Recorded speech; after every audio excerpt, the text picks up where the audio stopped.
So we would like to find the volume that's enclosed between this red cylinder and the blue ellipsoid. Now, since the region is symmetric with respect to the xy plane, so what we would do is that we shall just calculate the volume of the upper half and multiply it by 2. So looking for the upper half, let's just go ahead and make it 0. All right, and let's just remove this. So what do we want? We just want the region inside this blue cylinder that's topped by, or that's, whose upper limit is bounded by this portion of the ellipsoid. Okay, so I went ahead and trimmed it, and now what we have is, let me erase this, bring it back later. So what we got is this here, that the equation of the top is what? That can be written as, we are in the upper half, so 64 minus 4x square minus 4y square. It's positive square root because we are above the xy plane. So this will be the altitude of our basic element. Okay, so 64 minus 4x square plus y square. Okay, this is the region D, and this is A, and we can look at the projection down here that's bounded by this circle in the xy plane. So you can now use the polar coordinates, and so for the polar coordinates we are going to make x equals r cosine theta and y equals r sine theta, and then when we look at the integral, you can see this here, x square plus y square with the application of Pythagorean identity will become 64 minus 4, and this will turn into what? R square. So, and the area element will be r dr d theta, and r varies from 0 to 2 and theta varies from 0 to 2 pi. So all that we have to do now is just calculate this integral. Okay, so when we evaluate this integral, the value will be, let me put that in a separate line for it to give us the value.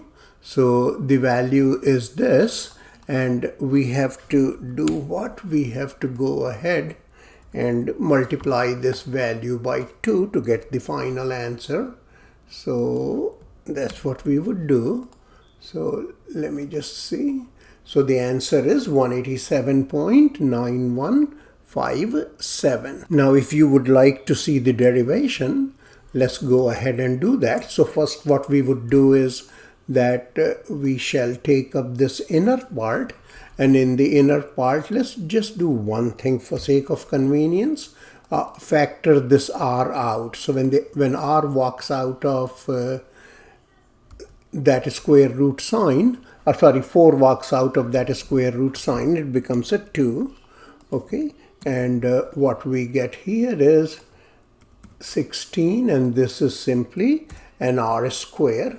So here, when we are calculating this, I mean, you can go in different ways, but one way is this, that we can go ahead and make a substitution here, or you can make a trig substitution as well if you would like make r equals say 4 cosine t, but let's just go with that algebraic calculation. That is what we are doing, is that we are setting this equal to u. So what this gives us is that negative 2r dr is going to be, let me put that in a separate line, negative 2r dr is going to be du. So what that does is this, that is when you look at this, okay, then when when r equals 0, u is how much? 16, and Then when r equals 2, u is how much? 12. And then you got this as square root of u. All right. And r dr is how much now? It is negative 1/2, okay, du, right?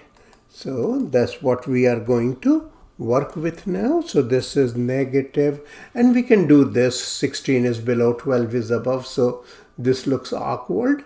So what we can do is that we can switch these around, okay? And so what will happen in that process is this, that this integral, that can be reversed. So we have 12 here and now 16 here, okay? So going ahead with this, let me make a little more space, okay? So I got two of them here, sorry, right here. So what we got now is that here we will have 2/3 u to the 3/2, okay? And under those limits, so that's what the integral will be. I mean, you are well familiar with that. So we have this 2/3, then u to the power 3/2, right? 3/2, and the limits range from 12 to 16, okay?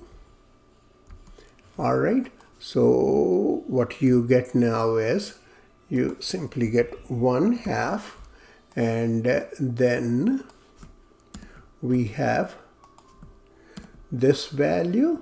We'll substitute, or let's just get 2/3 out as well, okay? So here is this, and this quantity multiplied by 2/3, okay?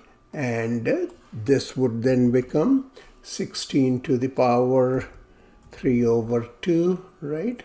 Minus 12 to the power 3/2, and that is a constant. So this is going to end up becoming how much? 1/3. And then 0 to 2 pi, this is a constant, so the integral will simply be 2 pi, right? So we have 2, and then we got pi, all right, and times what? This quantity, okay?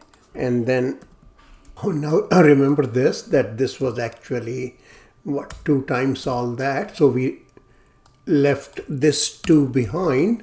So if we keep that in, I'm just going to be pasting it just for convenience. Okay, I think it's 2/2 is easier than, okay. So we got 2/2. So this is 2/3 actually. So this is also just the value of the upper half of the volume. So in order to get the complete answer, we have to multiply it by 2, and if there is any justice, we should get the same answer that we did, okay?